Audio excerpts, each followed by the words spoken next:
चुनाव की घोषणा कभी भी हो सकती है। हाल ही में आए ओपिनियन पोल ने चौंकाने वाला खुलासा किया है। नीतीश कुमार और भारतीय जनता पार्टी का यानी कि एनडीए का जो गठबंधन है वो 2020 नहीं बल्कि 2010 के रिकॉर्ड भी तोड़ने वाला है। तो हाल ही में 4 नए ओपिनियन पोल आए हैं, उसको देखकर क्या लगता है? लोकसभा चुनाव जो अभी सबसे बड़े चुनाव लेटेस्ट हुए हैं उसमें धज्जियां उड़ती हुई ओपिनियन पोल की मैंने देखी है। 400 पार का जो नारा दिया जा रहा था वो एकदम धड़ाम हो जाता है। 300 सीटें भी क्रॉस नहीं होती है, 240 से बीजेपी सिमटती है। जमीन पे देखें क्या, अगर हकीकत देखें तो क्या ऐसा नजर आता है? क्या ऐसा लगता है कि ये चुनाव एक तरफा है? सबसे बड़ी बात यह है कि नीतीश कुमार की इमेज क्या 2010 में जो नीतीश कुमार की इमेज थी वो 2025 में है? 2010 में कितनी बार पलटी नीतीश कुमार ने मारी थी? 2025 से पहले वो कितनी बार पलटी मार चुका है? कैसे इन पे विश्वास करें, क्योंकि अगर बार बार एक झूठ को बोला जाए तो लोगों को लगने लगता है कि भाई ये सच है। 42% लोग चाहते हैं कि नीतीश कुमार ही जो है सीएम रहे। तो ये जो ओपिनियन आ रहे हैं इसमें कितनी सच्चाई है? पहले लालू यादव के पास सत्ता थी, जंगल राज का आरोप लगा, उसके बाद नीतीश को सत्ता सौंपी गई। लेकिन क्या अब वही माहौल है बिहार में?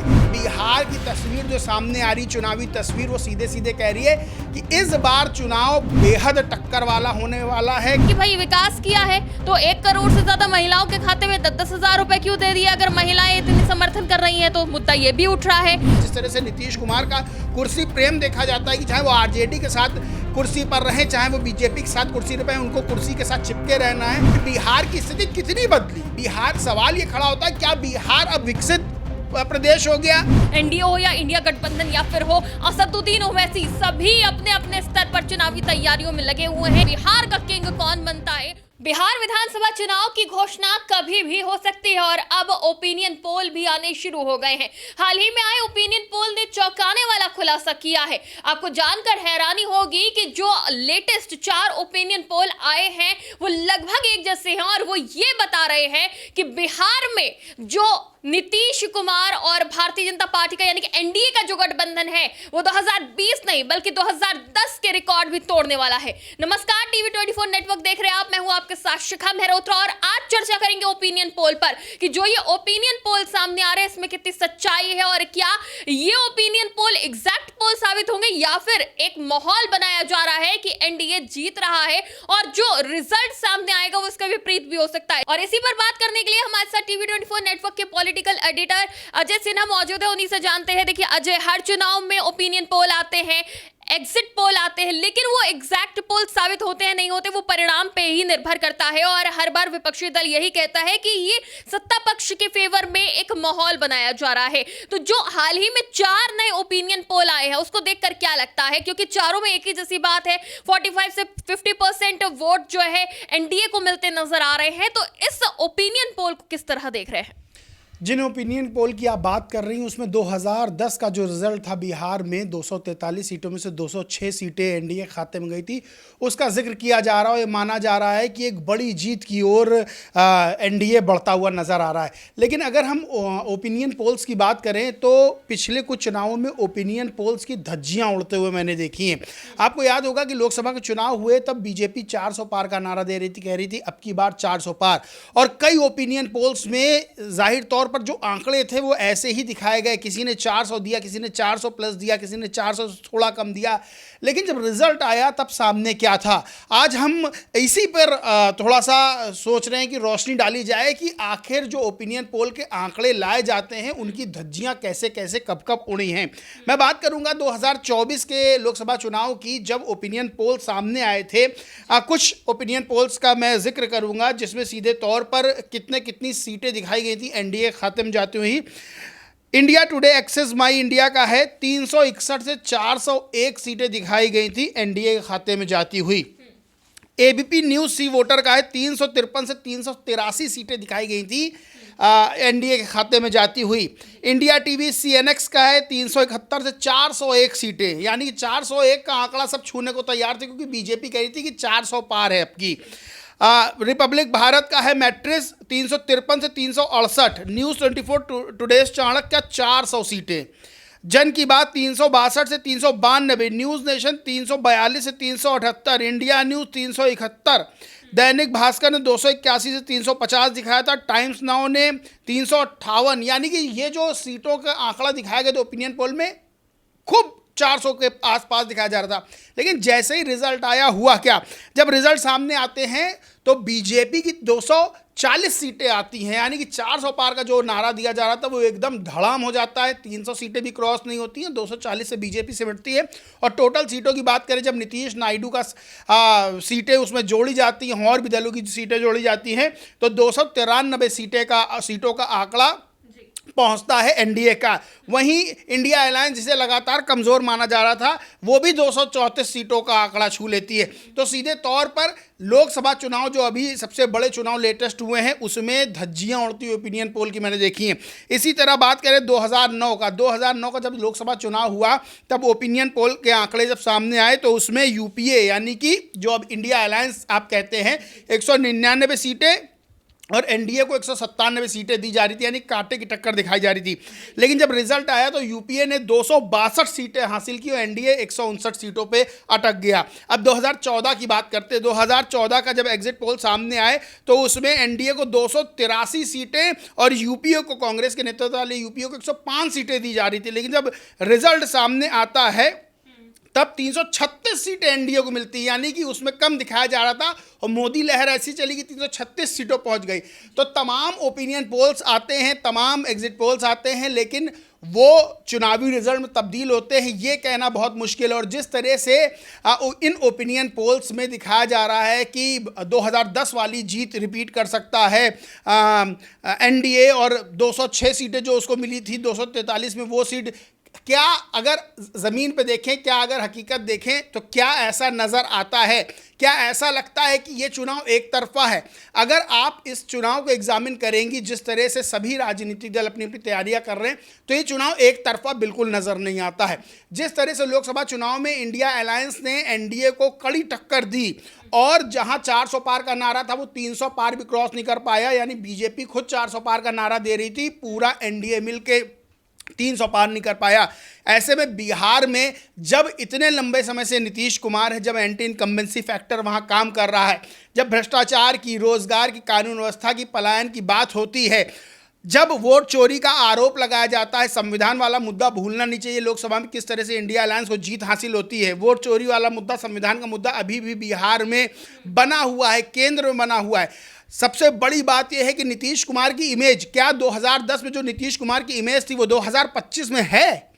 2010 में कितनी बार पलटी नीतीश कुमार ने मारी थी? 2025 से पहले वो कितनी बार पलटी मार चुका है? अभी हाल में ही वो बीजेपी के साथ मुख्यमंत्री बने, इससे पहले तेजस्वी यादव के साथ वो मुख्यमंत्री लेकिन बार बार अब वो इस गलती को दोहरा रहे हो, कह रहे 2 बार गलती हो गई, अब गलती नहीं करेंगे, जिनके साथ पहले से हैं उन्हीं के साथ रहेंगे।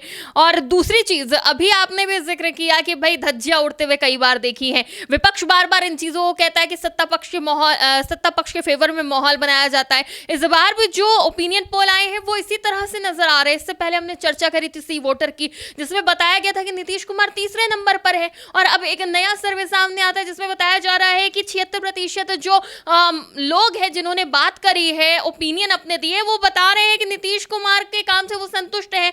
42% लोग चाहते हैं कि नीतीश कुमार ही जो है सीएम रहे। तो ये जो ओपिनियन आ रहे हैं, इसमें कितनी सच्चाई है? जनता जो देखती है वो कैसे इन पे विश्वास करे? क्योंकि अगर बार बार एक झूठ को बोला जाए तो लोगों को लगने लगता है कि भाई ये सच है।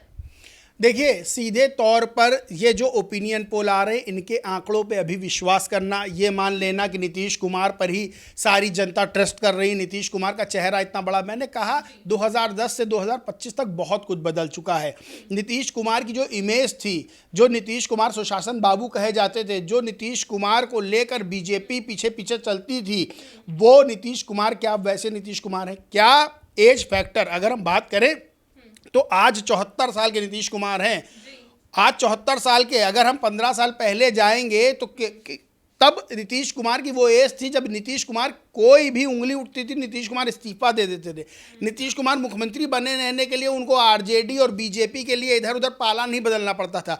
और जिस तरह से अब बिहार का वोटर जागरूक हुआ है, जिस तरह से बिहार में पलायन का एक मुद्दा बना हुआ है, जिस तरह से बिहार में रोजगार का मुद्दा, अभी बीपीएससी के स्टूडेंट्स पर लाठीचार्ज हुआ, सीधे तौर पर अगर बीपीएससी के स्टूडेंट्स पर लाठीचार्ज होता है तो उसका दोष विपक्ष को नहीं दिया जाएगा, सवाल सरकार पर उठेंगे। और फिर कितने खिलाड़ी थे पहले चुनाव, लालू प्रसाद यादव, नीतीश कुमार, किसको सत्ता, पहले लालू यादव के पास सत्ता थी, जंगल राज का आरोप लगा, उसके बाद नीतीश को सत्ता सौंपी गई। लेकिन क्या अब वही माहौल है बिहार में? क्या सिर्फ लालू यादव, नीतीश कुमार है? बीजेपी बड़ा खिलाड़ी है।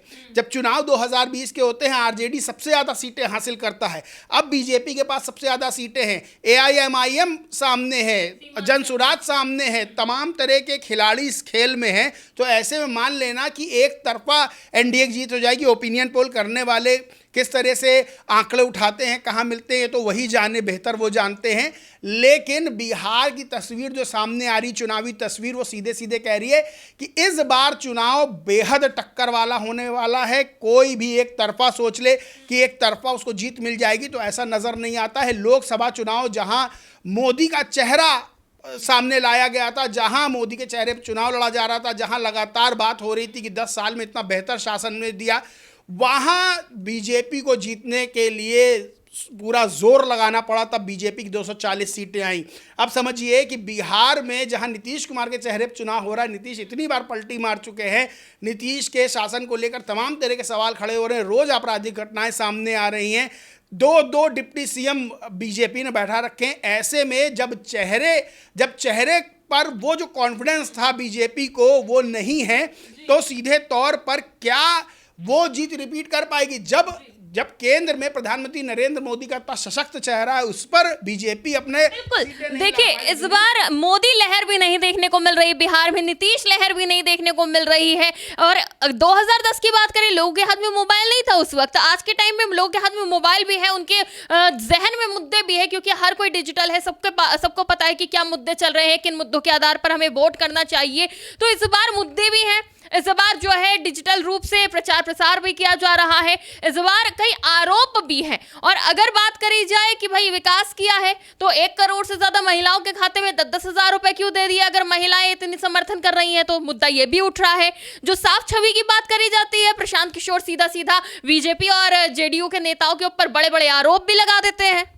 मैं यही कह रहा हूं कि इस बार कोई 2 प्लेयर नहीं है बिहार में। जिस तरह से 2 प्लेयरों के बीच में गेम होता था, चुनाव होता था, नीतीश कुमार या लालू यादव या नीतीश कुमार, इस बार राहुल गांधी, इस बार प्रधानमंत्री नरेंद्र मोदी, इस बार नीतीश कुमार, अमित शाह, तेजस्वी यादव, प्रशांत किशोर, असदुद्दीन ओवैसी और तमाम तरह खिलाड़ी हैं, तमाम छोटे छोटे दल हैं जो अपनी राजनीतिक रोटियां सेकना चाहते हैं, अपनी हिस्सेदारी चाहते हैं। तो सीधे तौर पर जो चुनाव है वो इतना आसान नजर नहीं आता है कि ये कह देना कि एक तरफा जीत एनडीए को मिल रही है। सबसे बड़ी चीज यह है कि मुद्दे क्या हैं, एंटी इनकम्बेंसी फैक्टर है कि नहीं है। नीतीश कुमार का चेहरा उतना सशक्त है कि अब उन्हीं के चेहरे पे वोट पड़ेगा। पहले नीतीश कुमार के चेहरे पे वोट पड़ता था, लालू यादव के शासन से जो परेशान थे, जो उबे थे, जिन्होंने उनका शासन देखा था, वो चाहते थे नीतीश कुमार को हम वोट दें। लेकिन जिस तरह से नीतीश कुमार की अब छवि बनी है, जिस तरह से नीतीश कुमार को लेकर तमाम तरह के सवाल खड़े होते हैं, जिस तरह से नीतीश कुमार की सेहत को लेकर सवाल खड़े होते हैं, जिस तरह से नीतीश कुमार का कुर्सी प्रेम देखा जाता है कि चाहे वो आरजेडी के साथ कुर्सी पर रहें, चाहे वो बीजेपी के साथ कुर्सी पर रहें, उनको कुर्सी के साथ चिपके रहना है। तो सीधे तौर पर यह बड़ा संदेश जनता में बिहार की जाता है। और बीपीएससी के स्टूडेंट्स की बात कर लें, रोजगार की बात कर लें, बड़े स्तर प्लान की बात कर लें, अभी एसआईआर का जो मुद्दा है वो इतना बड़ा मुद्दा है। फिर बिहार की स्थिति कितनी बदली? बिहार, सवाल ये खड़ा होता है, क्या बिहार अब विकसित प्रदेश हो गया या विकासशील प्रदेश हो गया? विकास कि वहाँ क्या बयार बह रही है? तमाम तरह के सवाल खड़े होते हैं। तो जनता सीधे तौर पर सबको मौका देती है, ये देखती है कौन हमारे लिए कितना कर रहा है। नीतीश कुमार, मैंने बार बार मैं यही कहता हूँ कि नीतीश कुमार के सबसे टॉप के काम को जनता ने वहाँ देख लिया, तो कोई बड़ी बात नहीं है कि वो दूसरे को मौका दे।